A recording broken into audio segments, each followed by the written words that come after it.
ஓம் சாய்ராம். என் அழகு செல்வமே, உன் சாயப்பா இன்று உன்னிடம் பேச வேண்டும். சற்று செவிசாய்த்து கேட்டுவிட்டு செல். என் குழந்தையே, நீங்கள் பேசும் வார்த்தைகளானது ஏணி போன்றது. அது நீங்கள் பேசுவதை பொறுத்து அது உன்னை ஏற்றியும் விடும், இறக்கியும் விடும். ஆதலால் சற்று வார்த்தைகளை தெளிவாக சிந்தித்து பயன்படுத்தவும். நீ பிறரை புண்படுத்தும்படி பேசினால் நிச்சயம் அனைத்திற்கும் காலம் பதில் சொல்லும்.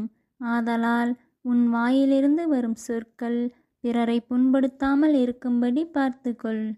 உன்னை யாராவது புண்படுத்தும்படி பேசினால் நீ அவற்றை செவிசாய்க்காமல் கண்டு கொள்ளாமல் சென்றுவிடு.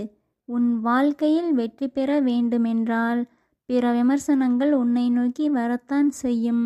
அவற்றையெல்லாம் பொருட்படுத்தாமல் நீ உன் முன்னேற்ற பாதையில் தொடர்ந்து பயணம் செய்து வா என் செல்வமே.